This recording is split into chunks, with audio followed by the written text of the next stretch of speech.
Hello students, welcome to physics forum. তোমরা যারা উচ্চ মাধ্যমিক পরীক্ষা দেবে তাদের জন্য একটা গুরুত্বপূর্ণ তথ্য আছে।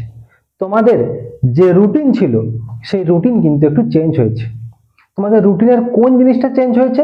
রুটিনের যে টাইমিং ছিল সেই টাইমিংটা কিন্তু চেঞ্জ হয়েছে, কিন্তু ডেটের কিন্তু কোনো পরিবর্তন হয়নি। অর্থাৎ যে ডেটে যে পরীক্ষা ছিল, যেমন ধরো তোমাদের 16 তারিখ বাংলা পরীক্ষা ছিল, তো 16 তারিখ বাংলা পরীক্ষাই হবে। যার যার 16 তারিখ যা পরীক্ষা ছিল আর কি, ঠিক আছে? তো 16 তারিখ যার যা পরীক্ষা ছিল সেটা কিন্তু তার ওই ডেটেই হবে। শুধু চেঞ্জ হয়েছে কি না, টাইমিং এর চেঞ্জ হয়েছে। টাইমিং তোমাদের নতুন যেটা হয়েছে সেটা হচ্ছে কি 9:45 থেকে, সকাল 9:45 থেকে দুপুর 1টা পর্যন্ত। ঠিক আছে? তো তোমরা যত পারো তোমাদের বন্ধুদেরকে এটা শেয়ার করে দাও যাতে কারোর কোনো ভুল না হয়। ঠিক আছে? আর একটা জিনিস, তোমাদের এই টাইমিং যে চেঞ্জ হলো এর জন্য কিন্তু আর একটা জিনিসের চেঞ্জ হয়ে যাবে, সেটা হচ্ছে কি তোমাদের সেলফ স্টাডি। মানে পরীক্ষার দিনগুলোতে বা পরীক্ষার দুটো পরীক্ষার মাঝে যে গ্যাপ থাকে সেই গ্যাপে তোমরা কেমন পড়বে সেটাও একটু চেঞ্জ হবে। একটু চেঞ্জ হবে কেন না, ধরো আগের যে টাইমিং ছিল সেই টাইমিং অনুযায়ী কি হতো না, তোমরা সকালে 1.5 থেকে 2 ঘন্টা পড়ার টাইম পেতে, কিন্তু এখন টাইমিং কটায়?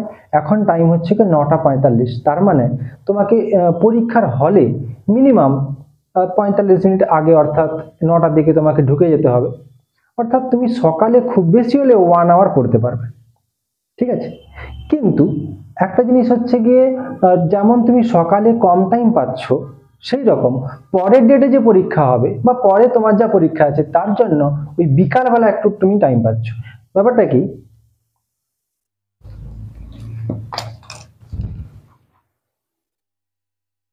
যেমন ধরো তোমাদের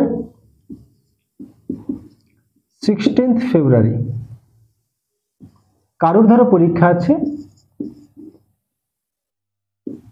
বাংলা পরীক্ষা আছে। ঠিক আছে?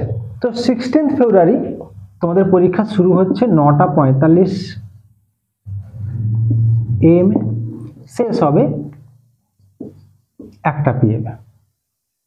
এবার 9:45 পরীক্ষা শুরু হওয়ার জন্য তোমরা সকালে খুব বেশি পড়ার টাইম পাবে না, কিন্তু 1টার সময় পরীক্ষা শেষ হচ্ছে।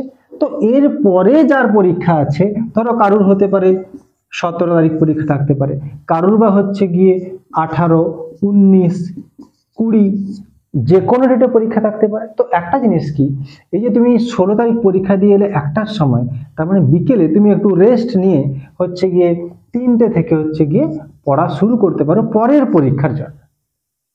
তো আগে যে টাইমিং ছিল তার জন্য বিকেলে কিন্তু খুব একটা বেশি তোমরা পড়ার টাইম পেতে না, পরের পরীক্ষার জন্য পড়ার টাইম পেতে না।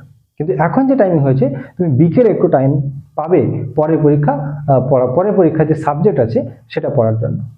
তো তোমরা যে যার নিজের সাবজেক্ট অনুযায়ী, নিজের প্রয়োজন অনুযায়ী তোমরা হচ্ছে গিয়ে নিজের পড়ার শিডিউলটাকে পরীক্ষা যখন হবে সেই দিনগুলোর কথা আমি বলছি, তো সেই রকম ভাবে চেঞ্জ করে নিও। ওকে?